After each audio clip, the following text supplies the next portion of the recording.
Olá, eu sou Augusto Narikawa e estamos de volta com a terceira temporada do Alpha Cash. Sejam todos muito bem-vindos, bem-vindas. Estamos aqui hoje com pessoas muito especiais, professoras. Nós vamos falar sobre um tema muito complicado, né, professoras? Violência nas escolas. Então, em nome do Alpha Cash, sejam muito bem-vindas. Obrigada. Tá, estamos aqui com a professora Mileane Ribeiro Rodrigues. Ela é professora da rede privada de ensino desde 2013, professora do Colégio Novo Milênio, um colégio que eu adoro, licenciada em História e Filosofia. Ela é especialista em História Cultural e mediadora do projeto de vida e educação socioemocional. Seja muito bem-vinda, professora. Obrigada, é um prazer estar aqui. Prazer é todo nosso.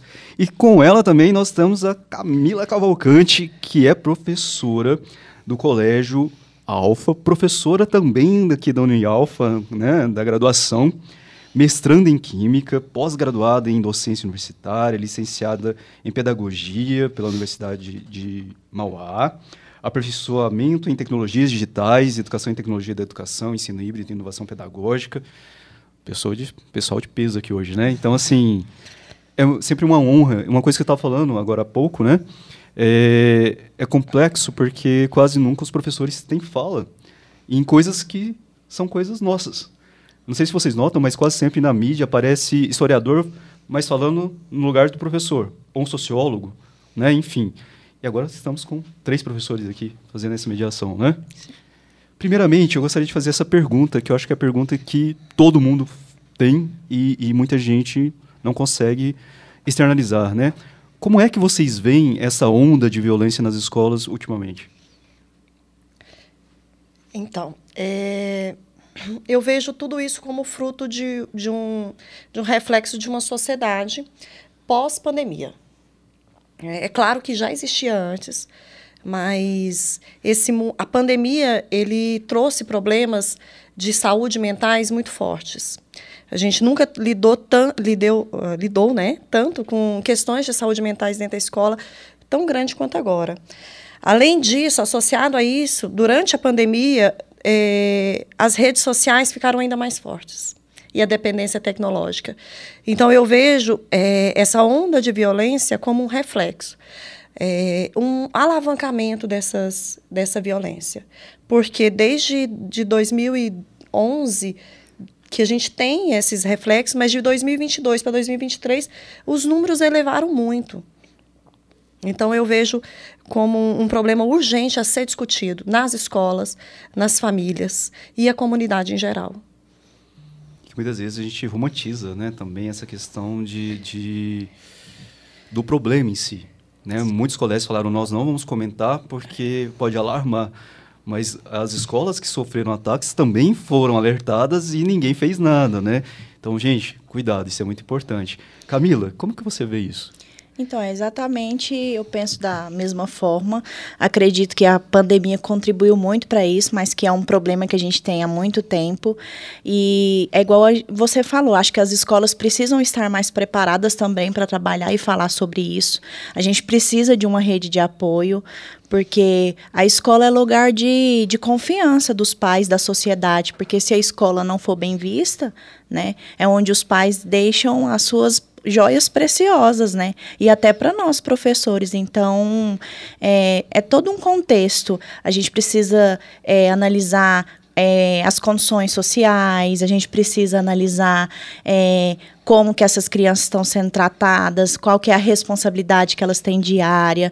Então, tudo isso são influências e que foi muito mais impactada na pandemia, né? Porque esses adolescentes ficaram bastante em casa, então o que surgiu, o que ficou para eles foi entrar na internet e onde eles participam dessas... Era a válvula de escape, né? Isso. Eu ouvi de uma aluna... te interrompi? Sem problemas. Eu ouvi de uma aluna assim, que a escola sempre foi o lugar que eu quis vir. Eu adoro o milênio, mas agora eu tenho medo. E a gente tem trabalhado muito essa questão de trabalhar a cultura da paz dentro da escola, de ouvir eles. Eu acho que isso é muito importante. E de ouvir nós, professores, né, também. Não sei se vocês viram, alguns dias, quando começou essa onda toda, as fake news começaram a disseminar os grupos, né?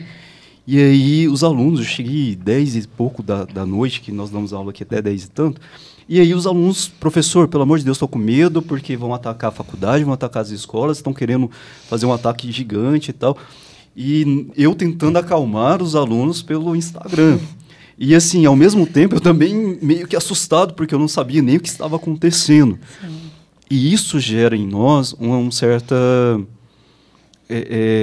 não é um certo, mas um senso, às vezes, eu não sei vocês, mas eu fiquei tão impotente, me senti tão impotente diante ao fato, porque eu não sabia até que ponto aquilo era real, sim, até que ponto aquilo era perigoso, e até que ponto a gente deveria conversar muito sobre aquilo, porque às vezes também ouvido, né? a gente começa a movimentar sem querer um assunto que não. Uma coisa que eu achei muito bonita, não sei vocês, mas quando houve aquela chacina horrorosa em Blumenau, que a mídia não divulgou nome, não divulgou foto, não divulgou nada, só falou o que aconteceu. Sim. Porque parece que as pessoas estão fazendo isso para aparecer, né? Parece que ficou uma coisa assim, eu vou fazer uma coisa grande para aparecer na TV, para aparecer na rádio, para aparecer... Como é que vocês veem essa questão, dessa necessidade, né, e essa necessidade que gera mortes, que gera dor, que gera sofrimento? Exatamente. É exatamente isso, sabe? Porque os adolescentes, eles querem o quê? Aparecer. Pode ver que eles estão o tempo inteiro postando tudo que eles fazem, eles estão sempre movimentando, é sempre TikTok, tudo isso. Eles querem aparecer. E o que aquele jovem fez? Ele apareceu, infelizmente, da pior forma, como um mau exemplo, mas é um exemplo. E aí, a partir disso, gerou essa onda de ataques, que vem por essas questões de querer aparecer na mídia, de mostrar que ele teve coragem de fazer. É o que os adolescentes fazem hoje. Eles não têm medo de nada, eles não têm medo de aparecer, eles não têm medo de passar vergonha, eles não têm medo de se arriscar. Então, faz parte dessa geração. Nós vivemos numa sociedade em que as coisas têm que acontecer muito rápido, né? A gente tem pressa. Se alguém te manda uma mensagem e não te responde, você já fica ali, ou então liga.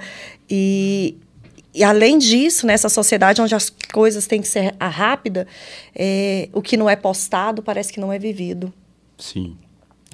E os adolescentes, os jovens, eles têm essa necessidade. Ele precisa receber likes, ele precisa estar ali para aparecer, ele precisa mostrar para a sociedade. Antes, se você tinha que mostrar para um grupinho que você fazia parte, naquele grupinho restrito, agora não. Agora a dimensão é muito maior.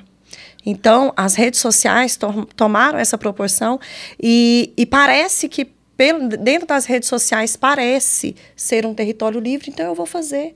E aí alguns extrapolam isso, infelizmente. Recentemente, eu participei de uma capacitação sobre dependência tecnológica. E aí fala exatamente sobre isso, o quanto que nós, professores, pais e mães, né, de jovens, o quanto que a gente tem que tomar cuidado. Porque essa rede social está aí para nos auxiliar. E não para trazer essa visibilidade ruim, né, que está sendo colocada. Mas uma coisa que vocês falam que eu acho muito importante e deve ser debatido também, esse imediatismo. As redes sociais estão cada vez mais rápidas, né? Sim. Um Reels dura 15, 30 segundos e esses 30 segundos parecem eternos. As músicas, não sei se vocês notaram, mas diminuíram muito.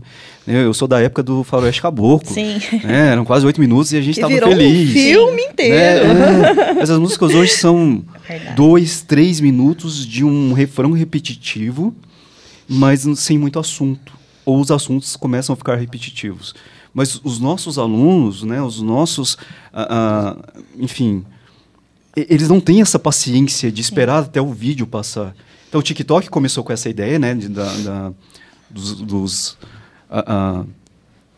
das coisas rápidas, de repente já veio o Instagram, agora até o YouTube. Né? O YouTube está vindo com essa ideia também do short, dos vídeos curtos, né? E, caramba, mas essa gurizada parece que eles não têm tempo para poder respirar. E, ao mesmo tempo, uma necessidade que, como vocês falam, de aparecer gigantesca. E aí nós começamos a pensar, não sei vocês, mas eu comecei a pensar muito sobre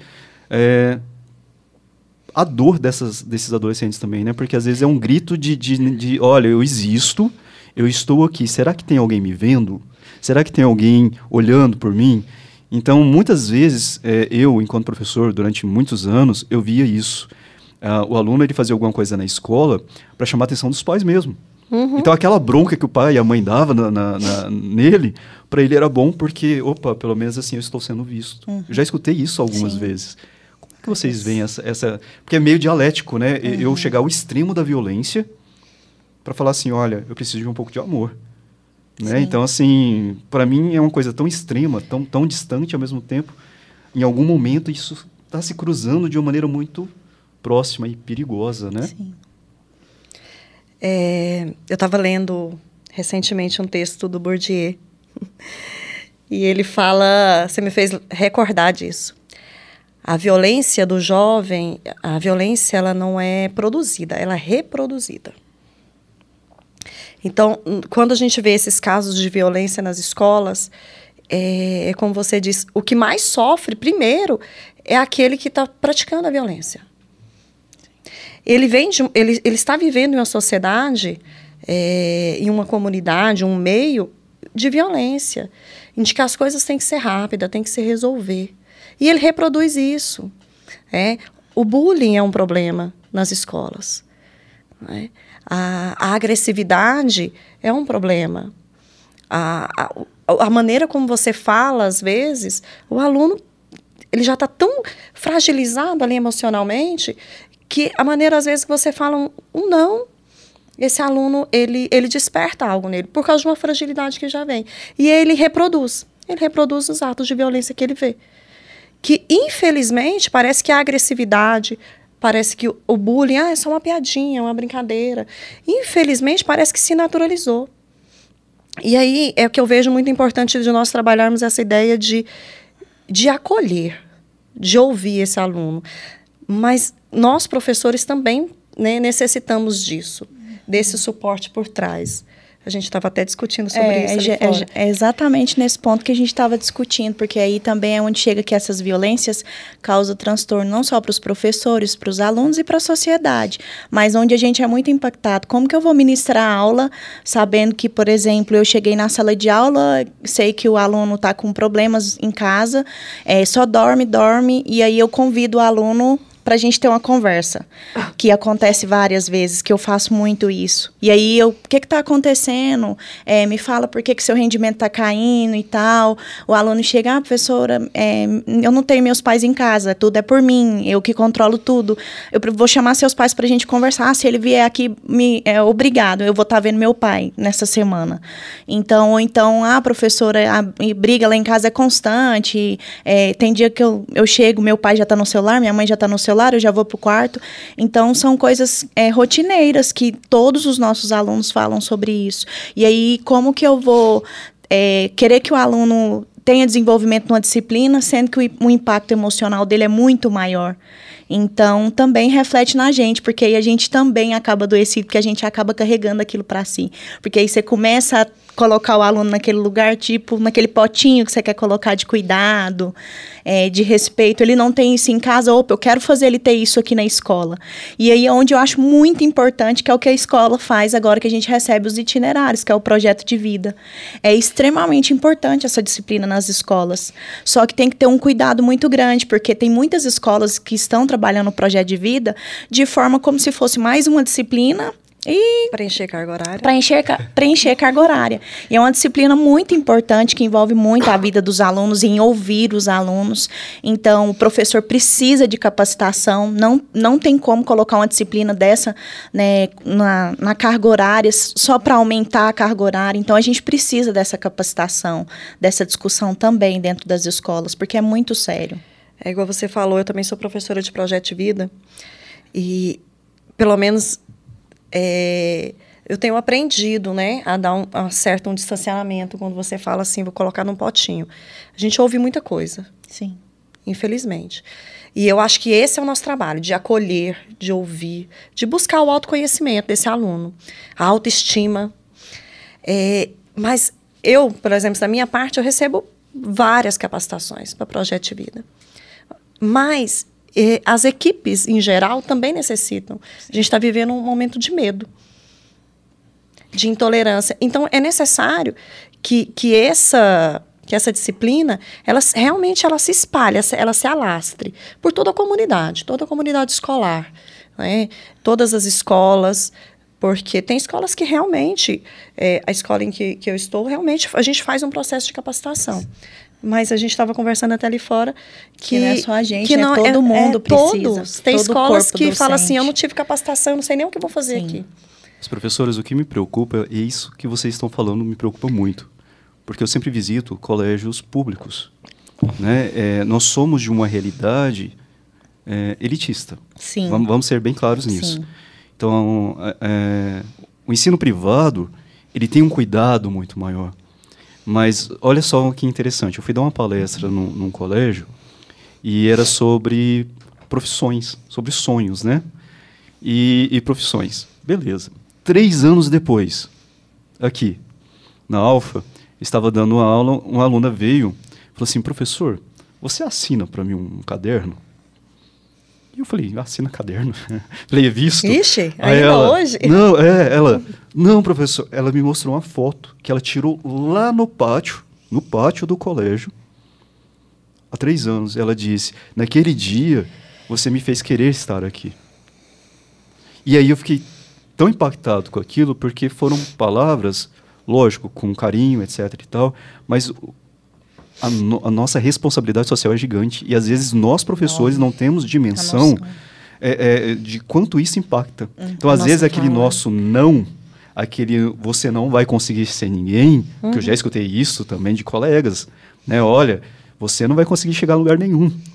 Isso é muito pesado para o aluno. Sim. E aí vem a contrapartida, porque não sei se vocês notam, mas eu vejo isso tudo como um processo extremamente entrelaçado, imbricado e atravessado, porque nos atravessa. É como vocês estavam falando, nós também fomos atravessados pela pandemia e pouca gente, poucas instituições olharam pelos professores. Sim, pouquíssimas. Né? E isso me preocupa. Inclusive, até eu estava fazendo mestrado, e aí uma vez eu falei com a minha orientadora, eu falei assim, eu vou escrever um artigo sobre os professores, porque muito se falou sobre o impacto nos alunos, mas e os professores por trás das câmeras? E quantos os alunos não abriram as câmeras? Mas quantos alunos também estavam sofrendo em casa sem poder falar as coisas?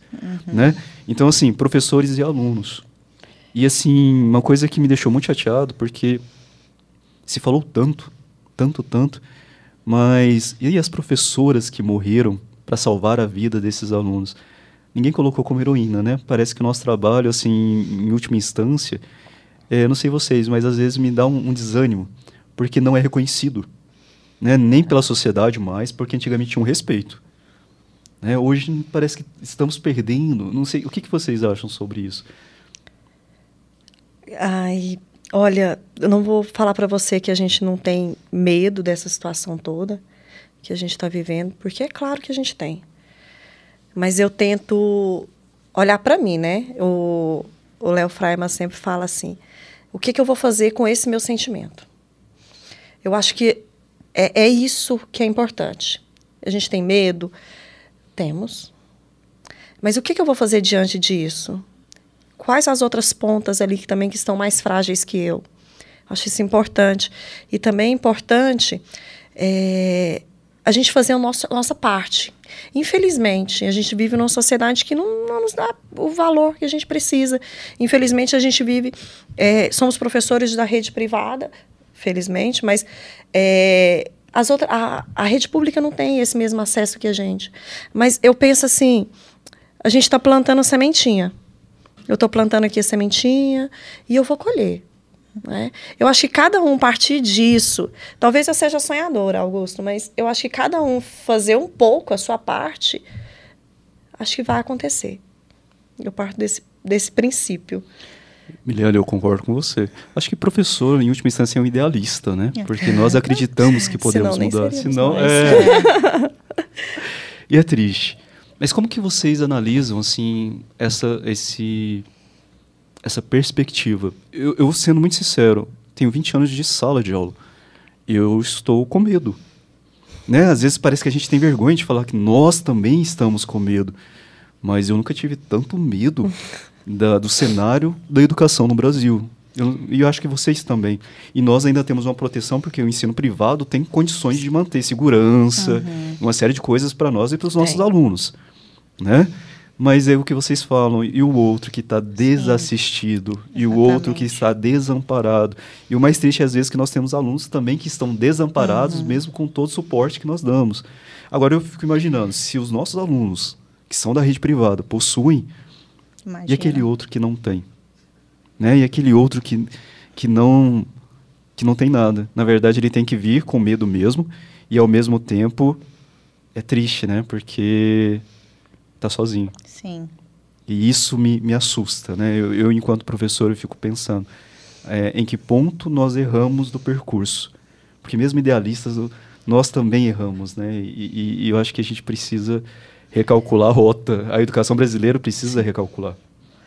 A gente tem que mudar essa educação tradicional. A sala de aula já mudou faz tempo, a gente viu isso muito na pandemia, os professores se redescobriram na pandemia. Na verdade, a gente teve que se virar, literalmente, né, na pandemia, e precisa dessa recalcular rota, até porque também é muito louco você pensar que você vai poder ministrar aula e ficar com medo dos seus próprios alunos, com medo de virar as costas e receber uma facada. Então, é angustiante saber que num lugar que é para a gente estar falando sobre educação, a gente tem que ter uma polícia dentro da escola para limitar o que a gente deixa de levar ou não. Então, é muito, assim, é assustador, realmente.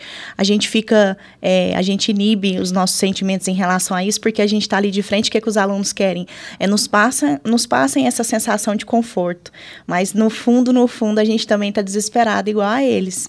Só que como a gente luta pelo futuro deles, quer uma melhoria, a gente fica transparecendo que está tudo bem. A gente sabe que não está tudo bem há muito tempo, né? A gente precisa dessas políticas públicas, a gente precisa da família assistir os filhos, a gente precisa muito disso, da participação da família, da sociedade. Então, é um fator muito grande, não envolve só a escola e o professor. Os pais têm que entender também que a responsabilidade vai muito além do que a escola está ali para oferecer, que eles precisam nos ajudar a fazer isso, porque é um comum acordo, todo mundo, a sociedade, os pais, a escola, porque senão a gente não vai conseguir ter bons resultados, a gente vai ficar vivendo nesse medo e num lugar que é para você ter uma sensação de confiança, né, de tranquilidade, de respeito e tolerância, tá tudo ao contrário, como se o mundo tivesse ao avesso. Eu acho que é isso, essa questão de mudar a rota, mudar o sentido, né, rever as coisas, vem-se desde o ano passado, há muito tempo vem com essa ideia do aluno protagonista, né, mas do ano passado para cá, o aluno é protagonista, vamos colocar os itinerários. Mas o aluno que está no ensino médio hoje, ele nunca foi protagonista lá atrás, ele não é protagonista da vida dele. Ele não tem autoconhecimento suficiente, ele não tem inteligência emocional. Então, eu acho que é um conjunto. Eu acho que nunca foi tão necessário a relação, o amparo, escola-pais. E nunca foi tão necessário o amparo do poder público, as políticas públicas para isso. Nós estamos num problema crônico, né, de violência. Então, a gente tem que ter esse olhar para dentro da escola, um olhar muito mais atento agora, nesse sentido. É uma coisa do passar o aluno, né? Mas assim, o aluno está cheio de problemas que a gente às vezes precisa cuidar, mas o Estado fala, não, esse aluno não vai. Né? Então nós estamos com vários alunos que terminam o ensino médio. Você não vai mudar o mundo. Eu escutei isso demais. Você não vai mudar o mundo. Deixa esse menino sair logo, porque ele vai dar menos trabalho. E aí sai do ensino médio, sem condições de estar numa graduação, e a gente está vendo profissionais cada vez menos preparados. Isso me assusta. E não só profissionais, cidadãos não preparados para o mercado. Né? O que gera também mais violência. Acho que agora a gente já está caminhando ali para as nossas finalizações, mas eu gostaria de saber de vocês, como vocês acham que pode melhorar? E aí eu queria, só para a gente pegar esse gancho, voltar um pouquinho na fala da Camila, que eu acho que é muito importante. Eu sempre debato isso, né, e às vezes sou muito criticado, porque eu falo o seguinte, nas entrevistas que eu dou. A escola é um lugar que a gente ensina. A educação vem de família, a educação vem de casa. Mas nós, ultimamente, temos que pegar essa parte também que não é nossa e agregar. Sim. E isso também faz parte um pouco dessa violência, porque nós não temos condições de 40, 50 alunos entender todas as perspectivas, as individualidades e os problemas, né? Mas como é que nós podemos fazer uma sociedade mais segura, principalmente para os nossos alunos? Como que vocês acham que o Estado, a sociedade, enfim, o que poderia ser feito para melhorar esse cenário? Na verdade, é um problema... É o que a gente falou o tempo inteiro. A gente precisa de políticas públicas, é o primeiro passo, mas também a gente criar rede de apoio para as escolas. As escolas também precisam de rede de apoio. Todo o corpo escolar, não falo só os professores, a direção, a secretaria, todo o corpo escolar precisa. A gente precisa criar programas onde a gente incentive a cultura de respeito, de tolerância, sabe? Amor, de saber discutir, usar as palavras de humanidade mesmo. Eu até estava, você falando sobre isso, eu estava até pensando, eu tenho muitos anos, tem 12 anos que eu ministro aula, e tem um tempo que eu estou no Colégio Alfa, e o diferencial deles é exatamente isso. Eu tenho o maior privilégio de trabalhar lá, porque eles têm todo o cuidado dessa parte humana do aluno, sabe? Então, acho que as escolas estão precisando disso também, os meninos precisam entrar no mercado de trabalho, precisa de entrar no vestibular, mas eles precisam serem humanos.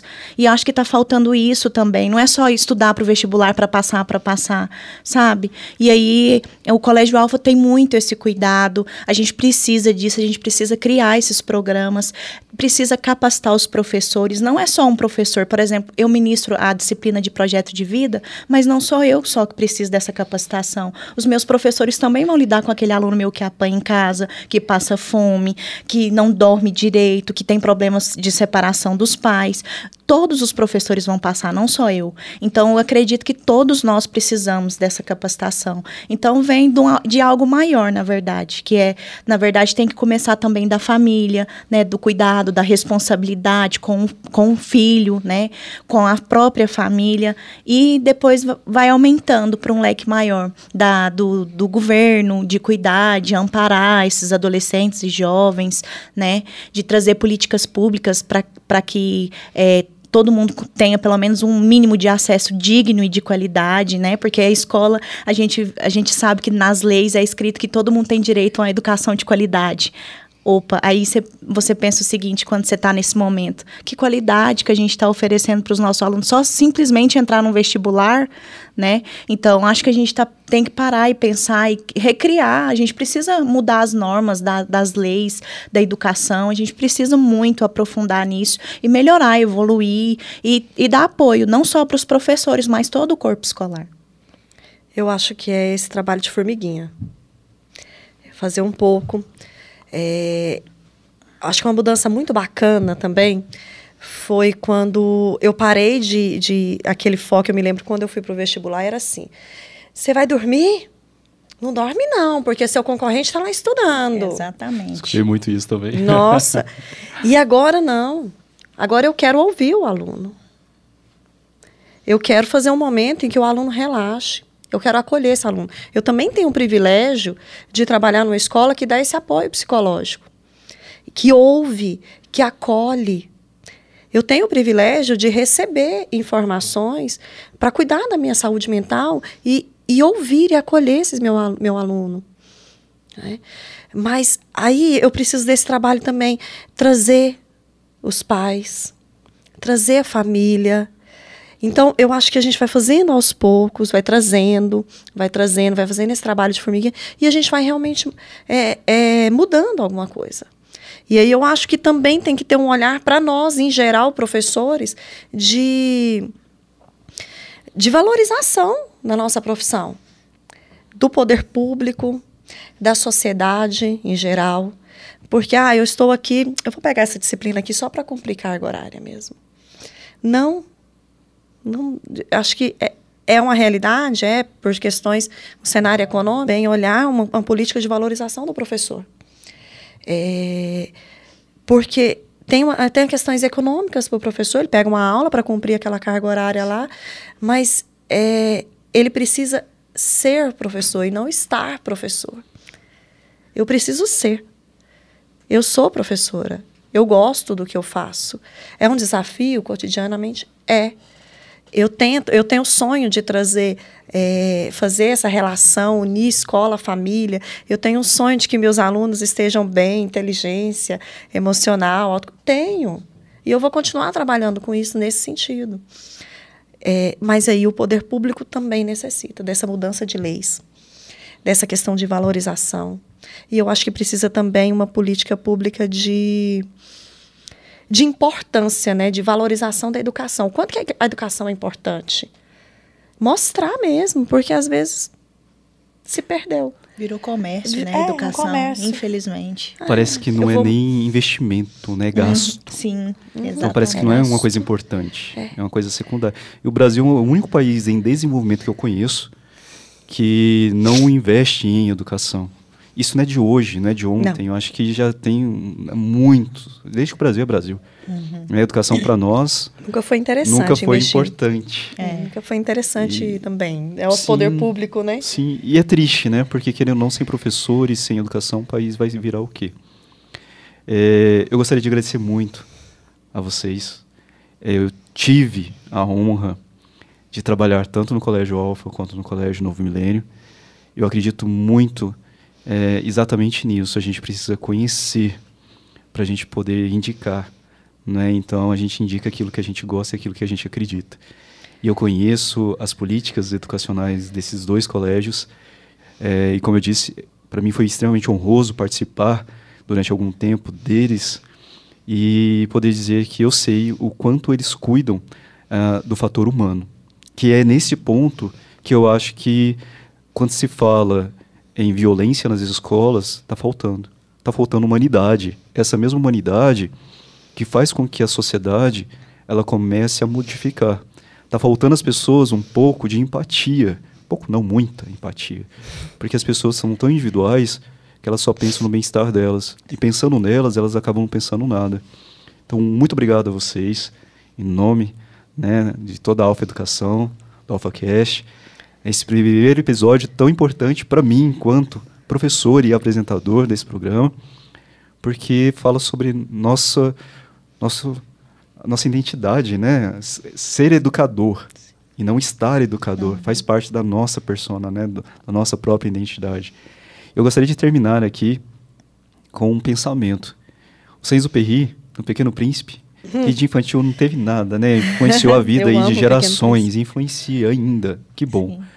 Tu te tornas eternamente responsável por aquilo que cativas. Que nós possamos, enquanto educadores, cativar, principalmente, um olhar mais humano, com mais carinho aos nossos alunos. Né? Que os nossos abraços possam ser, de fato, algo que possa modificar a realidade deles e que eles possam sentir que eles estão seguros. Mesmo que nós estejamos seguros, porque nós somos os adultos da situação.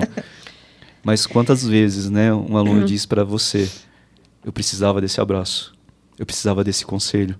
Pais, olhem para os seus filhos, olhem para as necessidades, porque às vezes a gente escuta tanta dor, às vezes a gente olha tantos olhos marejados de lágrimas e diz: eu só queria que alguém me visse. E quantas vezes essas pessoas, pela necessidade de alguém ver, fazem coisas monstruosas, né? Então o desespero das pessoas chega a um patamar muito estranho e doentio. Estamos numa sociedade doente. Mas que nós possamos cativar mais pessoas, que nós possamos ter mais educadoras, né, como vocês, mais pessoas que acreditam na educação, porque o projeto de vida ele precisa realmente ser vivido, senão não faz muito sentido. E eu vejo aqui paixão, e eu acho que eu estou falando com colegas que têm a mesma paixão que eu. Certo. E é por isso que é tão importante. Então, que a sociedade possa olhar e refletir que, na verdade, essa violência toda é um reflexo de nós mesmos, de toda a nossa, todo o nosso individualismo, todo o nosso esquecimento, todo o nosso eu não estou vendo o que está acontecendo na minha frente, e nós estamos perdendo, né, muitas vezes, para tanta coisa ruim que tem lá fora, mas que está tão perto de nossa casa, né, porque com a tecnologia tudo é tão próximo. Então, pais, comecem a olhar seus filhos, olhar as coisas deles, ver como que eles estão, porque vocês sabem quando eles estão diferentes. E muitas vezes é a omissão, não somente do Estado, mas da família, das escolas. Eu não sei se vocês concordam, mas eu vejo que é um efeito cascata, né? Um efeito dominó. Sim. E, querendo ou não, nós estamos ali no meio tentando segurar as paredes, né? E é sufocante, porque a educação também sufoca. Ela liberta, mas ela sufoca, né? E aí entra Paulo Freire, porque para ter um aluno realmente que seja protagonista, é preciso fazer com que ele tenha discernimento, capacitação e principalmente voz, né? Então, é isso. Que ele saiba que ele é capaz de ser protagonista. Sim. Porque às vezes ele nem isso ele sabe. E aí é que tá, se a gente não souber utilizar a matéria certa, no lugar certo, Exatamente. vai ser somente uma matéria. Só mas não vai ter aprendizado nenhum. Exatamente. Não é? Então, muito obrigado a vocês. Pessoal, esse AlphaCast é especial, nosso primeiro da terceira temporada. Convidamos a vocês para os próximos. E muito obrigado, professora Camila, professora Miliane, convidados tão especiais que vão fazer a abertura aí dessa terceira temporada de maneira tão brilhante. Foi um prazer estar com vocês. Eu que agradeço. Eu que agradeço. Até a próxima. Obrigada. Até mais.